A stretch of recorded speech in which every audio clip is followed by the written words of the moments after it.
নমস্কাৰ মোৰ মামনিমৰা ব্লগলৈ সকলো শুভাকাংক্ষীকে স্বাগতম জনাইছোঁ। আপোনালোকৰ কুশল কামনা কৰিলোঁ। আজি মই আপোনালোকলৈ এটা নতুন ভিডিঅ' আগবঢ়াইছোঁ।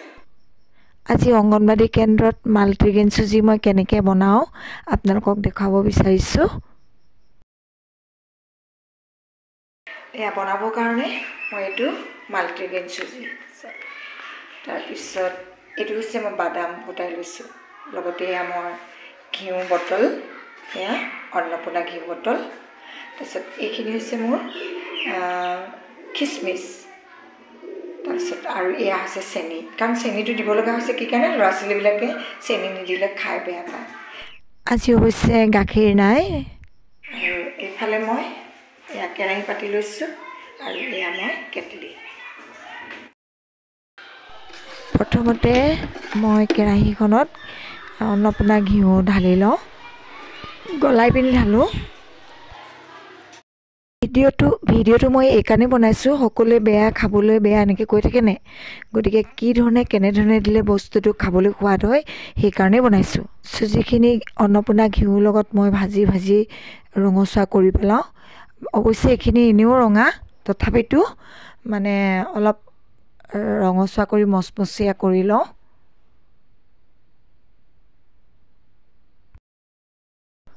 অলপ দেৰি ভাজি ল'লোঁ, ভাজি লোৱাৰ পিছত এয়া মই বাদাম কেইটামান দি দিছোঁ। বাদাম দি পুনৰ মই অকণমান আকৌ ভাজি দিছোঁ। ইয়াৰ পাছতে মই খিচমিচখিনি দিম, গতিকে মই আগে ধুই লৈছোঁ।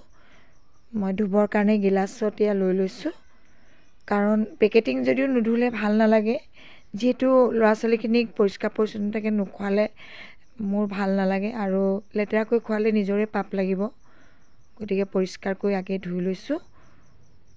ধোৱাৰ পিছত এয়া মই খিচমিচখিনি ঢালি দিছোঁ। একেবাৰে শেষত মই চেনি দিওঁ, আগতীয়াকৈ দিলে দেৰি যায়, গতিকে ভাজি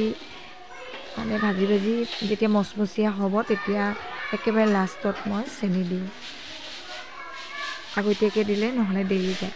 ইফালে মোৰ ইটো ৰুমত ল'ৰা ছোৱালীয়ে পূৰা হাল্লা কৰি আছে, ইয়ালৈকে শুনা গৈছে শব্দ। আজি আকৌ মোৰ কিয় জানো অলপ ঠাণ্ডাটো, চুৱেটাৰটো খুলি লৈছিলোঁ গৰম উঠাৰ কাৰণে, পুনৰ আকৌ ঠাণ্ডা লগাত চুৱেটাৰ পিন্ধি লৈছোঁ। আৰু ভিডিঅ'বোৰ সম্পূৰ্ণ দেখাব পৰা নাই, যিহেতু ভিডিঅ' কৰি দিয়া মানুহ নাই। আমাৰ স্কুলৰ খাদ্য মোৰ হেল্পাৰ নাই, মোৰ বহুত কষ্ট হয় গোটেইখিনি মেইনটেইন কৰিবলৈ। ল'ৰা ছোৱালীও সৰহ, এতিয়া ধান কটাৰ কাৰণে অলপ কমকৈ আহিছে। এয়া চুজি খাম দেই, এয়া খাম দেই, তোমালোকে ভালকৈ বহি থাকাকৈ যোৱা দেই। অঁ হ'ব। মই কণ্টিনিউ খুৱাই থকাই হৈছে স্কুলত খানা, কেতিয়াবা গাৰ্জেনে বনাই দিয়ে, কেতিয়াবা নিজে বনাওঁ।